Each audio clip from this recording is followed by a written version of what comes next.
Welcome everyone. My name is Sankar Muthu and I'm a political theorist at the University of Chicago. It's my honor to be in conversation today with Ben McKean, Associate Professor of Political Science at Ohio State University. And our institutional hosts today are the Seminary Co-op bookstore in the Hyde Park neighborhood of Chicago, one of the nation's premier academic bookstores. As many of you know, those of you who don't know, I very much encourage you to be a patron of the Seminary Co-op bookstore. And also the Society of Fellows at the University of Chicago. And let me just note briefly for those of you who are listening who don't know this, the Society of Fellows is a vibrant and interdisciplinary community of scholars at the university who engage in scholarly and pedagogical conversations with one another and who promote such intellectual dialogue much more broadly across the university, in part by way of many organized discussions, conferences, talks, and workshops. At the core of the society is the incredible group of Harper Schmidt Fellows, collegiate assistant professors at the university. And I mention this in part because Ben McKean himself is a former Harper Fellow and collegiate assistant professor, so I'm very pleased to welcome him back. We are here today to discuss Ben's recently published book, Disorienting Liberalism. There it is. I was going to hold it up myself, but there it is, Disorienting Neoliberalism, Global Justice and the Outer Limits of Freedom, which came out with Oxford University Press just a few months ago. So it's hot off the presses. Cutting edge and hot off the presses. So I'd like to begin by offering a summary of the book's ideas and arguments, simply in order to provide a thumbnail sketch, as it were, of the perspectives and theories that Ben offers in this remarkable book. Since we only have an hour for our conversation, I'm going to try to keep my introductory framing as brief as possible, so that we can get into our discussion soon. Now, as we proceed, I want to note that the chat function on this webinar is enabled. And if we have time, I hope we do towards the end, if some of you have questions, I can, if you put them in the chat, I can try to ask some of them on your behalf to Ben. Maybe if there are a number of questions, I could try grouping them together as efficiently as possible. So, I'll do my best at doing that, given that I've not been the host of a webinar before, but I'm sure I can figure it out. Okay, so Ben, let me just say at the outset that this is a truly remarkable book that you've written, and it's really a wonderful book. I enjoyed reading it partly because it's so elegantly and engagingly written. And I think when such complicated subjects are written about so clearly, it points to the extraordinary knowledge and skill of the author. And I say that because Ben never simplifies or ignores the complexity of the difficult issues in the book. Far from it. He delves deeply into these challenging areas and yet is always able to explain the ideas and to promote his own arguments in the most lucid manner. That's quite an achievement in itself, and it makes the book a joy to read. It's one of the many reasons I strongly encourage all of you to get the book if you don't already have it. So let me just say something here just about the general framing of the book and the issues.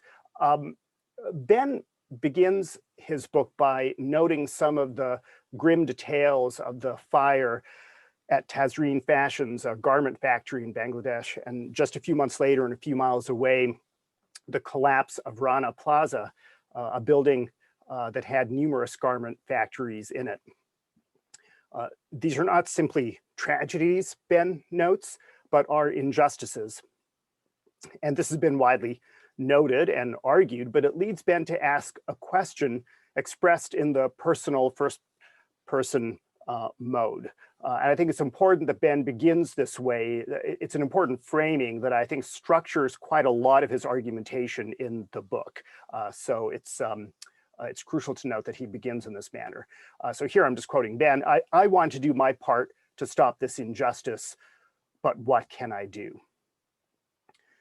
Genuinely answering that question requires, Ben argues, engaging in a careful analysis of the structures of injustice that we're a part of in order to generate an orientation to the actually existing global economy that we're in. An effective orientation to one's political circumstances, Ben suggests, would require three things. And here I'm going to quote from early on in the book on page 6. It would have to account for three features. First of all, how social and political arrangements operate. Secondly, how those operations are generally made intelligible and legitimate to those subject to them. And three, the normative values that one's actions should promote in the context of 1 and 2. Now, as Ben argues, neoliberal political theory and the widespread forms of thinking induced by it fosters an orientation toward our institutions and practices that blind us to its injustices and to its real operations in practice. On the other hand, existing egalitarian theories of global justice at their best can provide very useful resources for number 3, Ben notes, but they have little to nothing to contribute to numbers 1 and 2. And Ben's book is meant to work at all 3 levels simultaneously. So this viewpoint informs the structure of the book. And Ben begins by detailing what the neoliberal orientation is, in part by providing a brief intellectual history of neoliberal theory, and by explaining how it informed the restructuring and reformation of much of the global economy and of a number of formal institutions, and showing how it relies on an understanding of power that can't in practice do what it aims to do, which is to separate an economic realm of freedom from a political realm of coercion. As Ben demonstrates in an insightful chapter on global supply chains, excuse me, this form of production, distribution, and consumption in practice resembles the kind of economic planning that neoliberal theorists claim to criticize. It is a fundamentally political set of institutions and practices, Ben notes, that neoliberal theory attempts to naturalize as a kind of spontaneous self-organizing market activity, which then obscures from view the kind of critical scrutiny that we should engage in anytime that authority is exercised. We should develop an orientation towards supply chains that views them as the political institutions that they are, shot through with many forms of authority that often deny people freedom, and by a wide range of techniques of control and habituation that Ben analyzes partly by way of Foucault's concept of governmentality. This is meant to facilitate then, in doing this, a broader repoliticization and a kind of contestation of an array of practices and institutions. This is in effect a kind of denaturalization of neoliberalism, including but also beyond supply chains that can then enable an understanding of how transnational social movements can foster solidarity and meaningfully contest injustice. Now, in making this argument, Ben asserts that we need to be mindful of the ways in which our dispositions and habits have been formed and indeed sometimes corrupted by current institutions and practices. By reforming our dispositions and habits, we can begin a movement towards experiencing what he calls the outer limit of freedom. Now, this is a concept drawn from Rawls and by way of a reading that interlinks Rawls and Hegel, given Rawls's own interest in and appropriation of Hegel, as Ben demonstrates. The idea here is that freedom is necessarily retrospective and reflective. To quote Ben, we must exercise the choice-making capacities of our will in order to determine if we're free, but we can only do so after this choice-making capacity has itself been developed by an environment beyond our control. Now, Ben's argument is that the outer limit of freedom can provide an orienting ideal, a critical standard that can inform our actions. Living under unjust institutions, we cannot experience the outer limit of freedom, but we can express our freedom in action and habits that resist injustice. The social movement side of this viewpoint is that we should be disposed to solidarity, as Ben puts it, with others who are also subjected to the unjust institutions of the global economy. And to quote Ben, the disposition to solidarity promotes and expresses freedom and equality in a way appropriate to our unjust circumstances, reflecting our common entanglement in injustice and the need to cooperate if we are to meaningfully resist it. And what follows in the book is a detailed treatment in different portions of the book of how transnational social movements engage in mobilizing and organizing activities, and how this reflects a kind of genuine social and interdependent freedom. Well, I think among other things, let me just say that there's a kind of extraordinary intellectual pluralism in this book. It's sympathetic, never uncritical by any means, but generous and open-minded in its analyses of a wide array of thinkers who are not generally put together as equally, though differently, useful resources for thinking critically and in an action-oriented way about the world currently. They include, among others, Hegel, Iris Marion Young, W.E.B. Du Bois, Foucault, John Rawls, Adorno. The list goes on. It's a rather extraordinary group of intellectual figures and political actors and political analysts and theorists.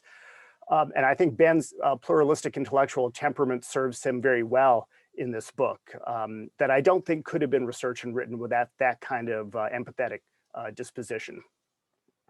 I also think another remarkable feature of the book is its facility at institutional analysis about global supply chains, about transnational social movements in a very detailed, empirical way that really draws upon the actual workings of institutions and of practices.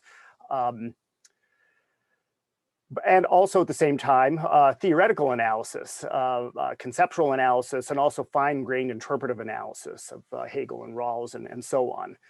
So put all together, it's really a marvelously multifaceted book that works incredibly well at many levels simultaneously. So I think it's a very exciting and genuinely impressive book that really is insightful. So I do very strongly recommend it. It's been a joy to read it, actually. It's never a burden to read an excellent book. Ben, before I move on, just to ask some questions in order to frame a conversation about what you're doing in this book, is there anything that you want to add right now, just at the outset, about perhaps something fundamental that I missed that I ought to have mentioned that that listeners would need to know before we get involved in a discussion of various aspects of the book? Well, first of all, I mean, obviously, let me just thank you for that incredibly generous introduction to the book and a very careful and detailed, but an engaged reading of it. I'm really grateful for you to take the time to be here, and I'm grateful also to our sponsoring organizations, the Seminary Co-op and the Society of Fellows, and to everyone who's here. I worry a little bit as I hear the book described sometimes, or as I describe it to others with all of the different elements in it that you've described, I worry a little bit. So, my daughter's 4, and her idea of cooking is to just take everything in the kitchen and put it in a bowl and mix it together. And I worry sometimes that's a little bit what I've done. So I want to explain a little bit why it engages in all of these resources, because it is meant to have a kind of political intent, which it's not meant to be eclectic for its own sake, but to suggest that the book aims to provide a kind of political basis that people from lots of different theoretical traditions can endorse, that we need to build a kind of political and theoretical coalition against neoliberalism. And so one reason to bring together thinkers like Adorno and Rawls or Du Bois and Gloria Anzaldúa is because the only way to resist a hegemonic form of, this kind of unjust way of life is through mobilizing people from many different kinds of perspectives. And part of what I argue in the book that I would just kind of point to here is neoliberalism, in so explicitly avowing the supremacy of the economic over the political, makes possible certain kinds of alliances to oppose it that wouldn't necessarily have been possible under other forms of justification or other ways of legitimating capitalism. Because it openly avows the supremacy of the economic over the political, I think it does create different kinds of links between egalitarians that can be very effective. So I think in particular, right, there are connections between critical theory and Marxist traditions and egalitarian liberalism that have really been underexplored, and that I hope that the book sort of makes available as we think about ways of trying to engage in these movements for freedom under the kind of inequality and injustice in the neoliberal global economy. So that would be the only point I would want to make at this point, is just that rather than trying to make all of a sudden you find yourself tasting a bowl of food that has like toothpaste and cinnamon and corn pops or whatever, hopefully these things actually do come together in a way to provide that kind of orientation to the global economy that people with egalitarian commitments from lots of different kinds of backgrounds can take up. Yes, it does not at all, actually, having worked through the book carefully, I should mention to everyone, it does not at all seem like a random assemblage, that it's a very coherent analysis, and all of the various parts, I think, interlock and mutually inform one another. So it's just a very well-constructed book. But it does have this, interesting character to it that you can shift back and forth, I think, seemingly quite easily, it seems, between various forms of kind of institutional and empirical analysis of the workings of various practices and institutions, moving back and forth, I think, seamlessly between that and very high-level conceptual analysis and theoretical argumentation. I think it's just one of the great things about the book. Ben, I want to ask you, first of all, about how transportable you think this theory is to forms of political contestation, maybe that would occur within a community or across regions of a community, or transnational political contestation that isn't enabled by a common political status of subjection. Because I think that's kind of the working assumption that gives rise to the claims you're making about solidarity, about social movements, bringing people together. I think a basic working normative assumption in the book, it pops up here and there, is the very, I think, widespread view that many people have articulated in different ways by different individuals, that if you are subjected to a certain kind of political force, you should have some say in either the Constitution or the re-elaboration and reformation of that force that you are subjected to. If there's a common political status of subjection, that, I think, it makes it very clear why you would engage in solidarity with others, because you're all laboring under and are being oppressed or dominated in one way or another by this set of forces, that you could then, through solidarity, engage in an active movement to try to contest and to try to reform.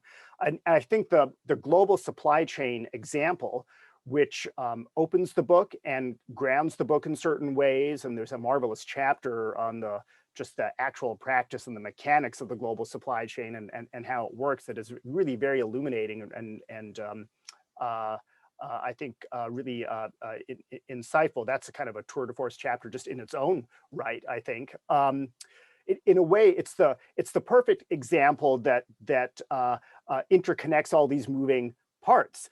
But if you don't have something like that, then I wonder about how easily or uneasily it can be put into different into different kinds of contexts where we need to engage in contestation of some kind. And I should note that, one of the points that Ben makes very well is that, the precarity of a worker in the United States and the exploitation of a worker in Bangladesh are, they're linked by a set of neoliberal institutions and practices. And so that that provides a certain kind of opportunity for a very particular form of political solidarity. But what about other kinds of examples? Or is your claim, I mean, maybe you're making a kind of a larger, kind of deeper claim about interconnection in the world today, that most of us, most of the time, are commonly subjected across borders because of just how interconnected we are these days. So maybe this condition nearly always applies. But I'm curious to hear what you have to say about how well this theory maps on to other kinds of forms of injustice and the kinds of contestation that we would have to engage in to challenge that injustice. So I think you're right that there are ways in which I do make things easier for myself by taking that supply chain as the kind of central case. And I do think, of course, it's an important case and it's worth addressing, but I think you're right that it is a distinctive one in certain ways that might get lost in the book centering it. I think one thing that's important about subjection and supply chains is neoliberalism, I argue in the book, does put forward a vision of freedom. And it does give people a way of understanding when they can be free, that I think people do find compelling. Even when people want to resist it, as I sort of suggest in the book, the fact that we live in neoliberal institutions means that we're in a situation where it often, for example, makes sense to think of ourselves as entrepreneurs of the self, right? We actually do need to often think about investing in our own human capital. We do need to worry about our personal brand if we're getting, rated on an app. We need to think in these kinds of neoliberal ways all the time just to get by. And so it comes naturally to think about freedom along these neoliberal lines. And so part of why the book puts this account of subjection at the center is that I argue that in order to really effectively resist neoliberalism, we need to have an alternative attractive vision of freedom to do that. But I think you're right that in putting subjection and freedom at the center there, not every political struggle is about that. I mean, I think a lot of political struggles are about freedom, but I think one case where it seems obvious to me that we need a transnational disposition to solidarity, where freedom might not be the master value, is climate change, right? Is the climate crisis. And I think perhaps as we work through it, we'll find a different kind of account of freedom that we need to offer in order to sort of structure our solidarity and to dispose ourselves in the right way to address the crisis. But I do think elaborating an account of contestation and solidarity in response to that crisis would be different in important ways from the account of subjection, exploitation, death in the workplace that's highlighted in the supply chain case. What would be, but in those kinds of cases, in these kinds of very different cases, how much of what you're arguing in terms of solidarity and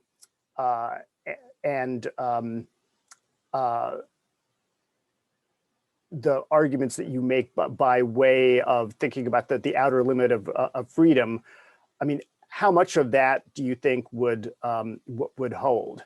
I mean, would you have to? How much would have to be revised in the account? I guess this is just another way of asking how much work the common political status of subjection is really doing. I mean, maybe it's important, but not necessarily integral to the theory. Well, I do think that when we think about solidarity across borders, I do think some equal political status is going to be important, and it might not be subjection to supply chains, but there are going to be various forms of there might be other grounds for thinking about transnational political equality. For example, when there's a problem of the scale of climate change that requires global cooperation, then it seems like we have maybe slightly different but related grounds for thinking about equal political status across borders, though it might not be born in that case simply out of subjection. Although, of course, part of the climate crisis is precisely because of these same institutions. I mean, one of the things that's really striking to me is, the global garment industry is a major source of greenhouse gases. So the supply chain story that I tell here is certainly intimately connected to the climate story as well.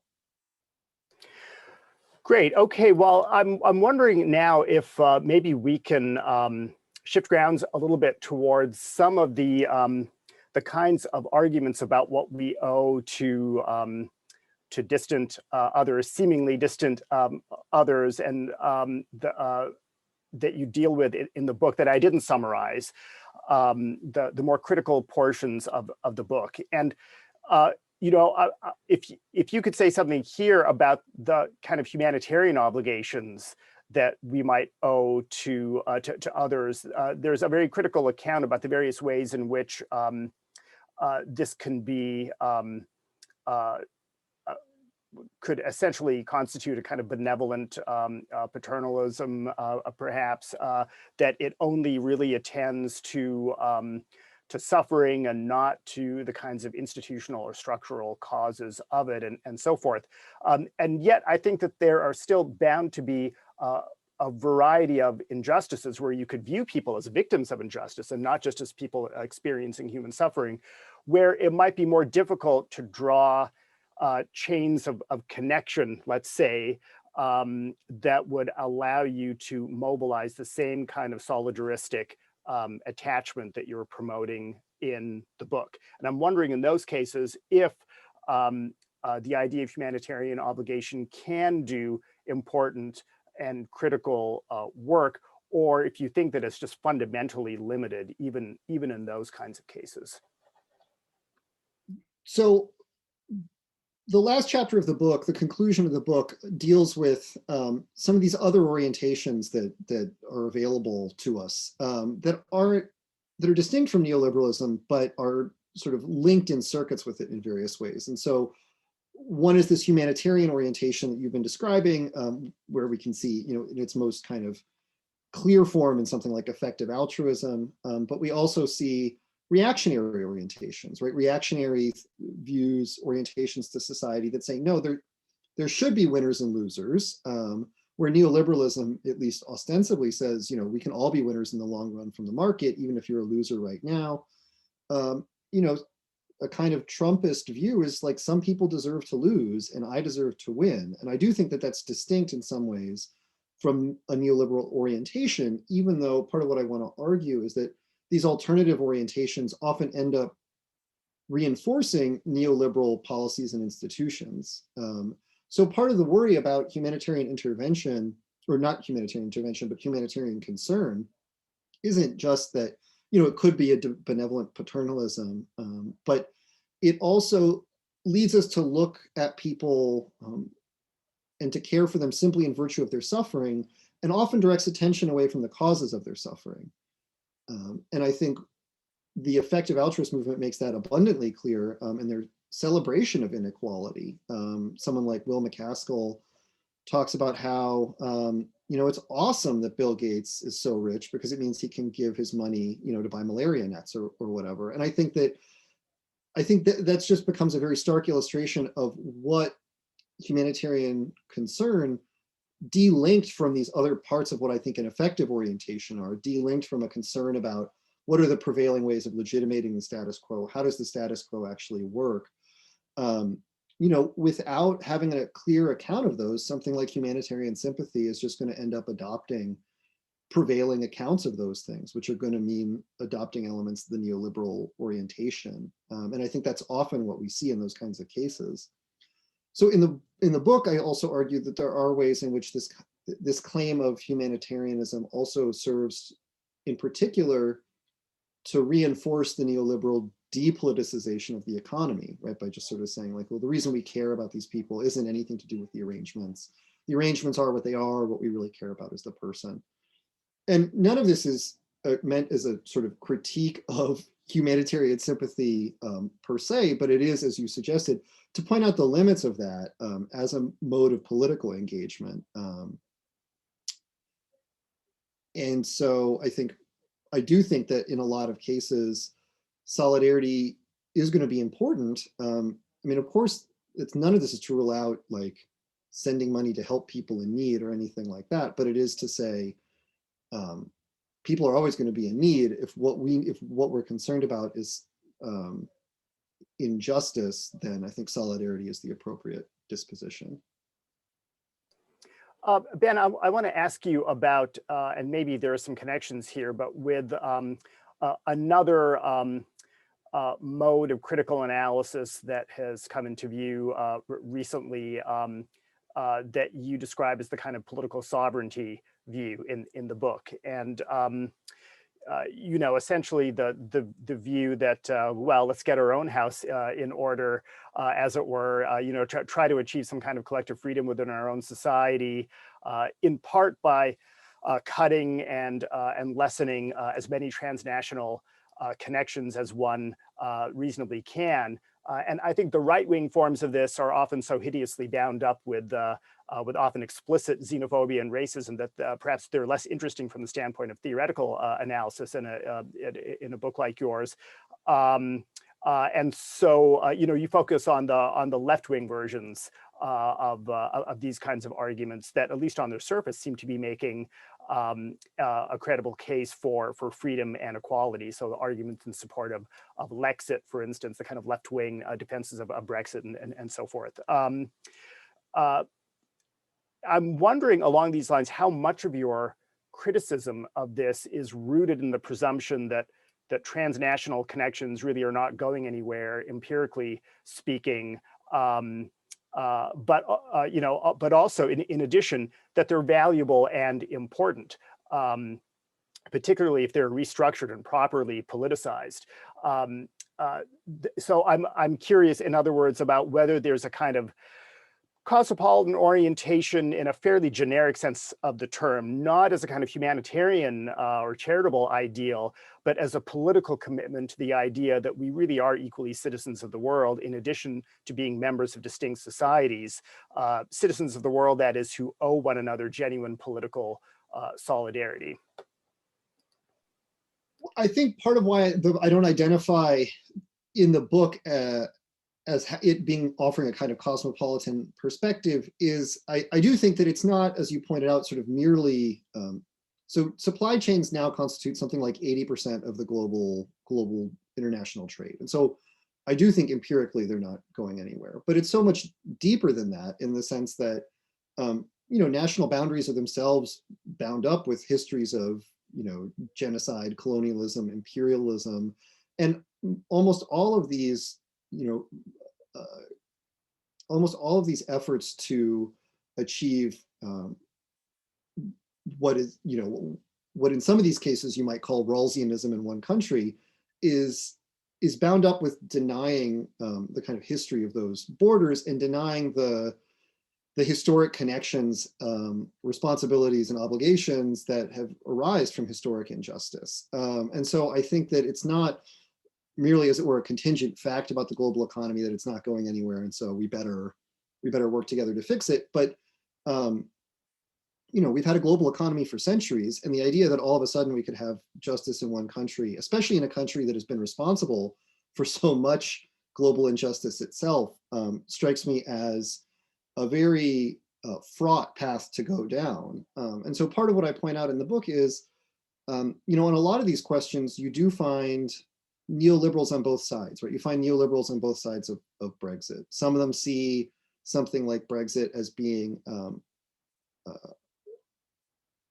a great opportunity to even further, you know, they see the EU as preventing even further kind of intensification of market relations in the state.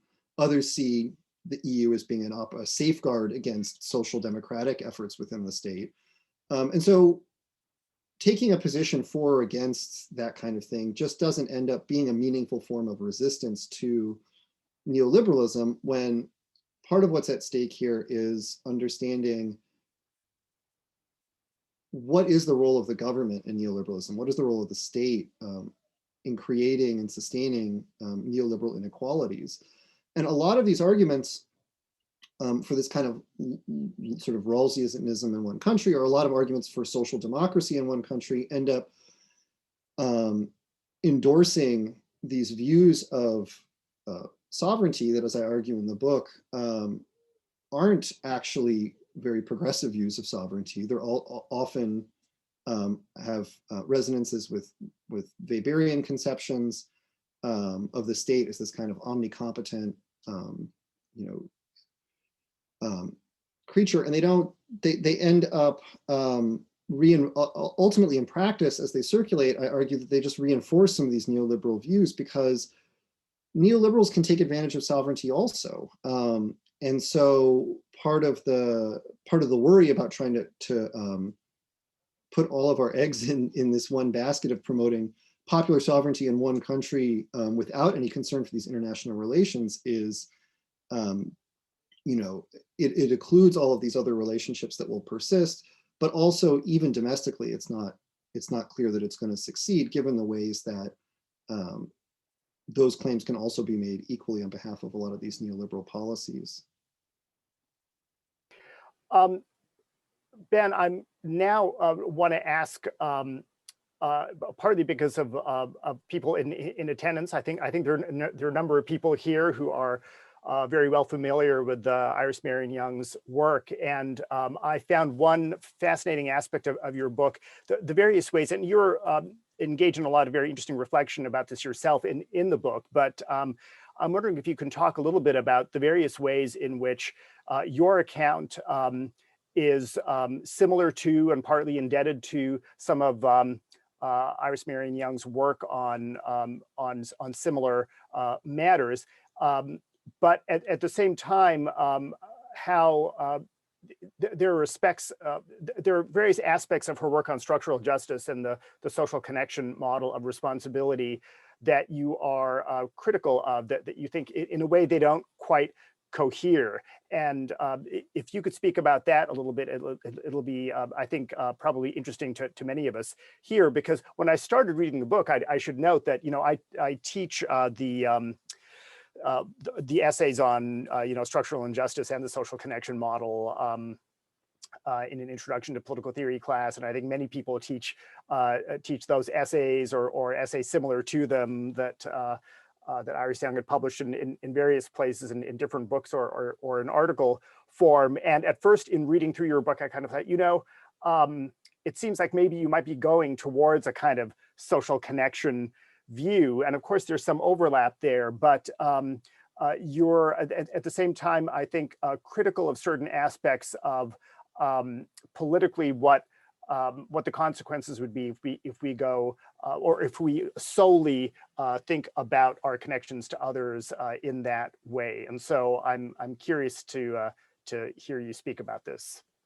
Yeah, I mean, the book is very much meant to be in the spirit of Iris Marion Young's work, and it is indebted not just to the later work on social connection, but draws on elements of justice and the politics of difference, democracy and inclusion.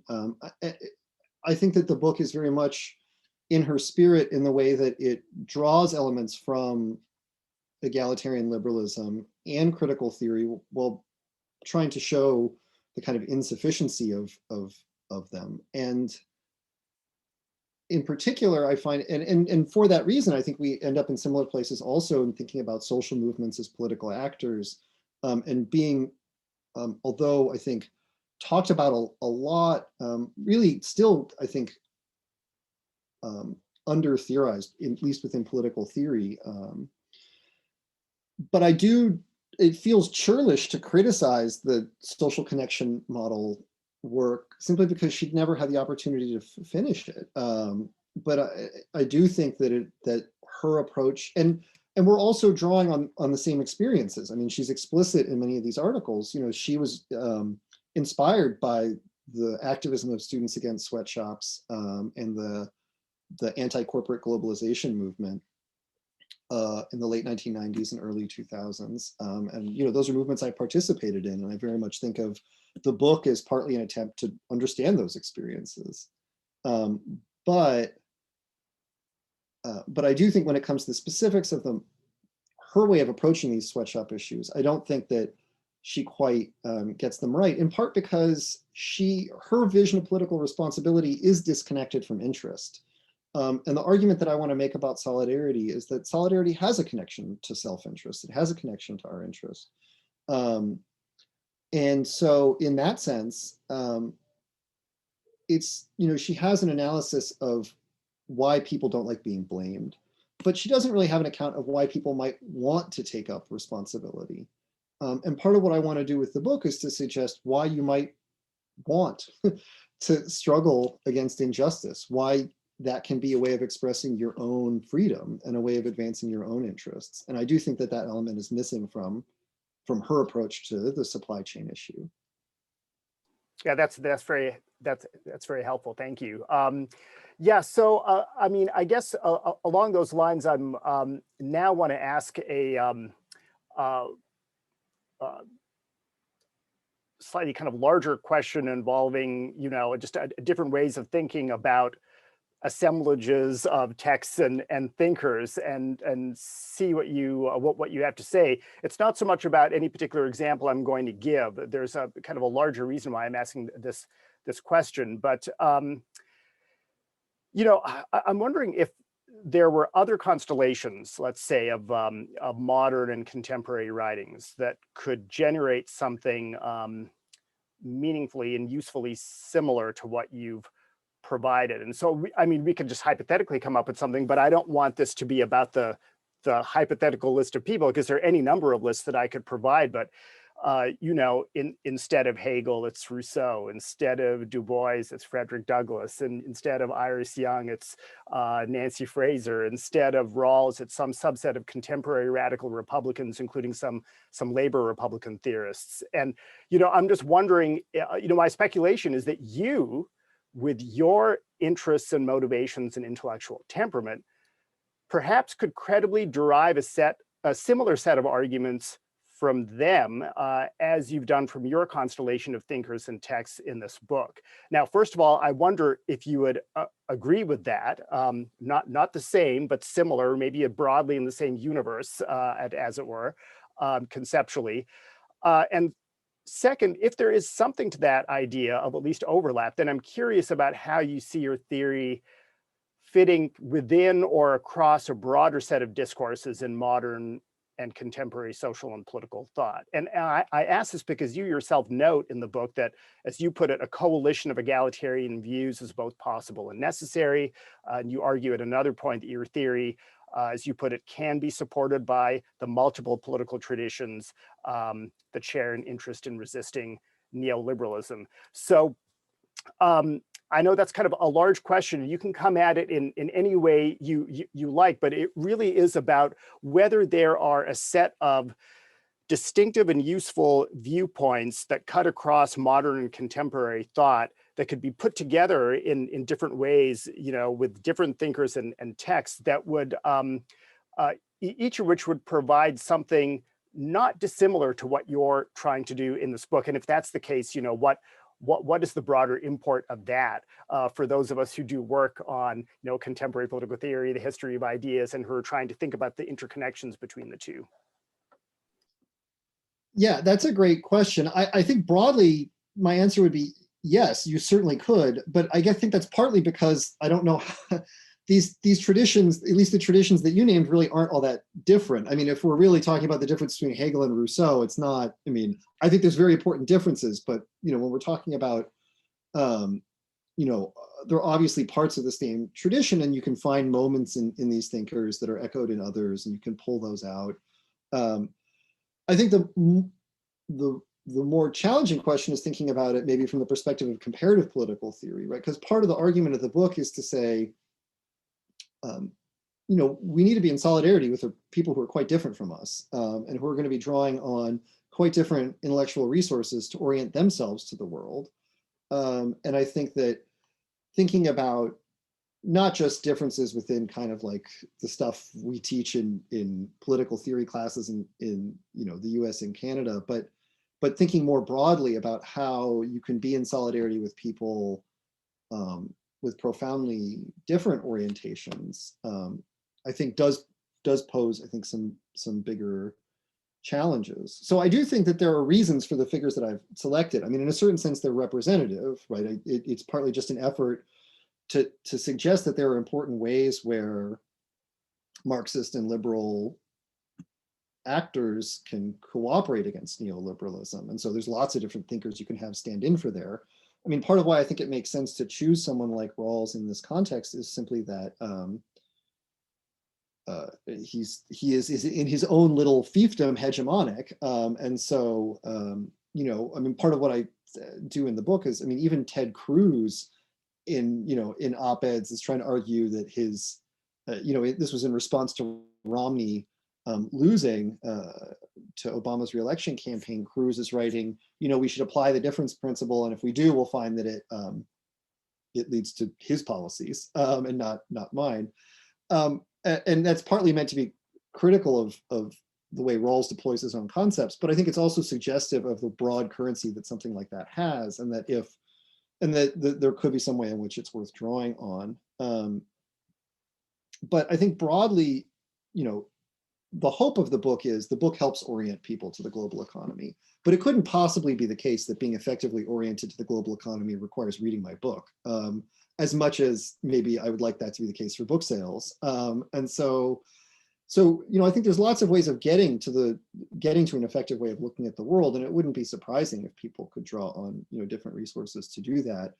I think what would be interesting, I think what is challenging then is thinking about, part of the argument of the book is that we have to respond to calls for solidarity, but often those calls need to be translated, right? Both in multiple senses, right? Both literally into English so that people in the US can, that some people in the US can understand them, but also, in terms of the kinds of way people articulate interests and values, translating across traditions is, it's important work. And I do think it is,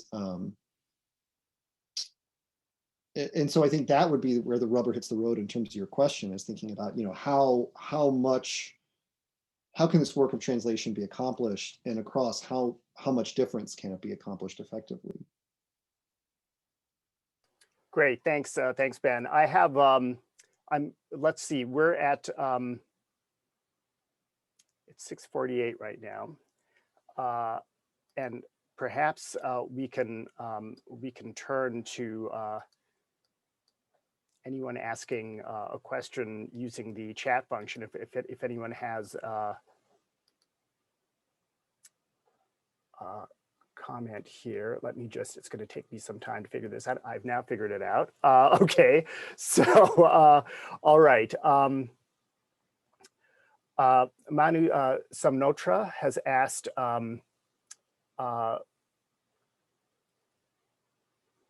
based on Sankar's lead, I had the following question. One of the original meanings of the word solidarity was co-proprietorship or co-ownership. This suggests solidarity is not just an emotional attachment or an open-ended political commitment. Rather, actors engaged in solidarity have to have some skin in the game, so to speak. From a normative perspective, does the original meaning of the word solidarity lend support to an argument for reparations?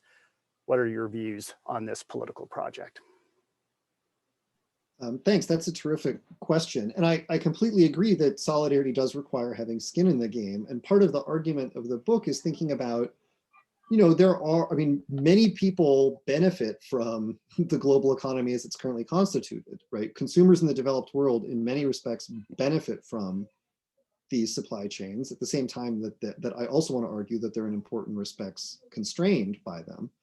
And so part of what solidarity requires is avowing that interest in your own emancipation, your own freedom over some of the material gains that you've undoubtedly won. And I think that so in that sense, when we think about reparations for historic injustice, I think that also lends support for that.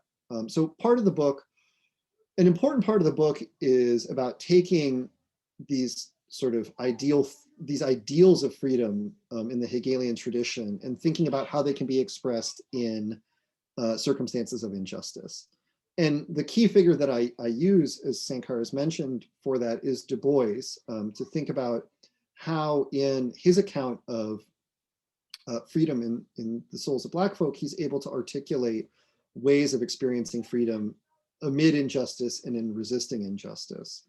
And so I think part of why that's important is I argue that I give a reading of Du Bois that suggests that you need to have a kind of partnership across the veil that is both kind of principled and strategic. And I think that that's the framework that I would use then apply to think about reparations, for example, in the case of reparations for slavery, to say that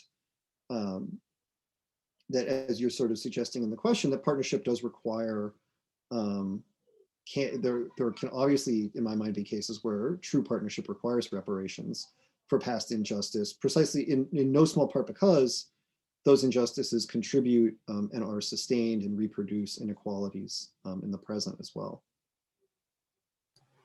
Great, thank you. Ben, I have a question about the outer limit of freedom, about the concept of the outer limit of freedom, which, you know, in one of the central chapters of the book, one gets a sense in, you know, working through the book that this is, in a way, not central or foundational in the sense that everything somehow depends on it, but it provides, I think, a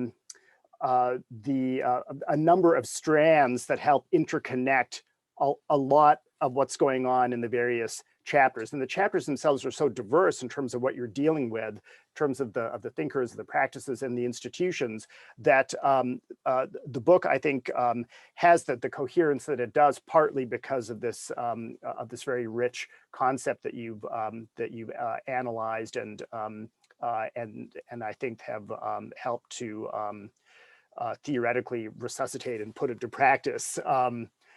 But you know, you use it as a purely critical concept. So it's something that can never really be experienced. And I'm curious about, over time, if it's the case that we engage in the forms of solidarity that you're theorizing, and if in fact we start through these forms of political engagement in social movements to try to, you know, imperfectly but somewhat reorder the forms of subjection that we're under, so we begin to have some say in the powers that we are subjected to, while injustice could still be ongoing. Why isn't it the case that we wouldn't, in some partial way, experience the outer limit of freedom then? I mean, I realized your theorization of it is that it's necessarily retrospective and reflective, and so we can't recreate or somehow refashion ourselves in terms of, you know, let's say the first many decades of our lives, or let's say the first couple of decades in those most, you know, formative years.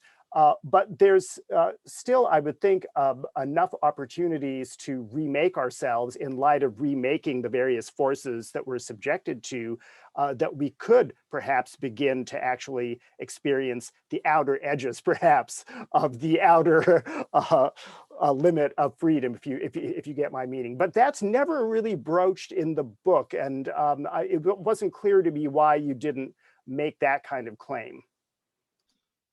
I think that the book, in a certain sense, tries to be agnostic about that, because I don't think it needs to be the case that you could experience it in the way that you're describing in order for these forms of political action to be, in important respects, emancipatory. That is, if we live in a profoundly unjust world, and we can and should make efforts to resist that injustice, to end that injustice.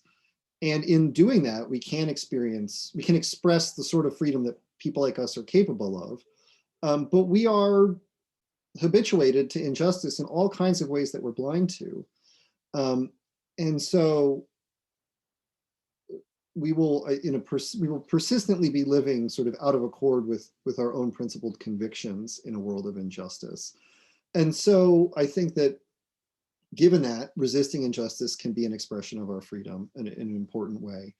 And I think in a certain respect that's enough. And so in the book, I do sort of suggest that thinkers like Du Bois and Adorno are, I give an analysis of Du Bois's account of sort of Du Bois's philosophy of history as also an example of what Adorno calls the negative dialectic, which just is, even as we are trying to do justice, we will end up doing some injustice that will need to be negated in turn. And that process doesn't need to have a clearly defined endpoint in order for it to be worth kind of engaging in the struggle. So that's part of why the book doesn't sort of suggest like, and then we can also plus in addition to that, we can also have this other good thing. Maybe we can, but I think that we don't need to be able to do that in order for the view to provide a way of orienting us to effective political action. Effective political action that also, as I was sort of suggesting, is desirable in part because it helps us express our own freedom. And in some respects, is your view along these lines influenced by your own experiences of being an organizer? I mean, you mentioned that earlier, and I'm wondering if that's playing some role in your thinking about this. Well, it's definitely playing a role in my thinking about the project, and I try and in the conclusion of the book, I try and provide a kind of account of organizing as a form of kind of grassroots governmentality, a way of conducting the conduct of others in a kind of democratic form of power. But I don't know that my experience as an organizer, I don't know that it influenced my reading of like Rawls and Hegel exactly, but I do think it's the case that it influenced the account in the book to the extent that I do think those forms of political action are worthwhile, and part of my conviction about that comes from having experienced them and having experienced them as being worthwhile. Now so I think I'll just leave it at that. Okay, so I just want to check on the chat here to see if there are any comments or questions that I can pass on.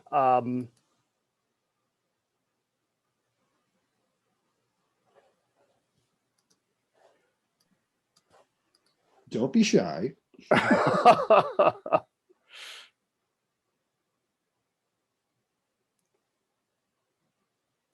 Okay, so I want to ask a final question, which I guess I'm going to have to, given that we just have a couple of minutes left, I'm going to have to try to make it as restrained as and narrow as possible. But I can't help but ask a large question. So you can give maybe a narrow response to a large question.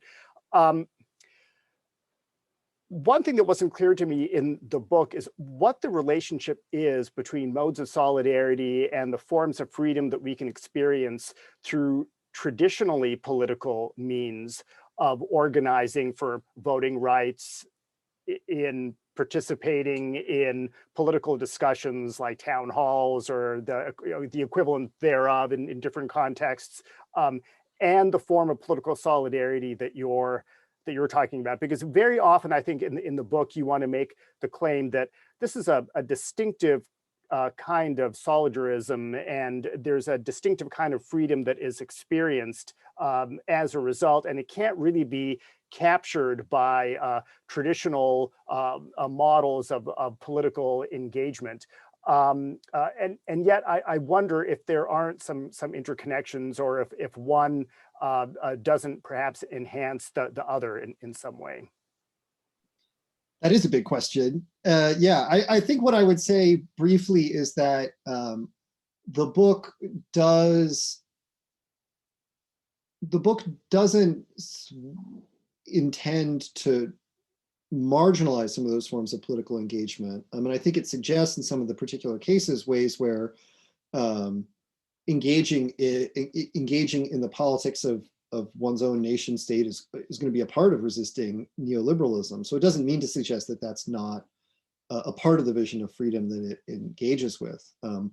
But I do think that it doesn't provide anything like an account of the, it doesn't say maybe along the lines of Rousseau that there's something very special about engaging in the kind of politics, partly because I don't think many people experience something like voting as phenomenologically emancipating. I think that part of what, I think this is, I think, related to the hegemony of neoliberalism, but I do think that the political options within many nation states are so constrained that, and constrained by a neoliberal consensus in important respects, that that people don't feel like they can really get their freedom in the political realm. And that's partly a triumph of neoliberalism that should be contested. But I think it also sort of suggests that, at least for the time being, when people think about ways of expressing their freedom, I don't think most people experience those traditional forms of political engagement as being special for a lot of people. Ben, I want to thank you very much for joining us in conversation about your wonderful book. It really is an excellent book. I'm gonna hold it up here. I don't know if you can see this or not. For those of you out there, it's Disorienting Neoliberalism, Global Justice, and the Outer Limit of Freedom. It's really a marvelous book, and I strongly recommend it. And I hope that everyone listening has gotten at least some small sense of the richness and the nuance and I think the illuminating complexity of this book. It's really just a marvelous achievement. So thanks so much, Ben.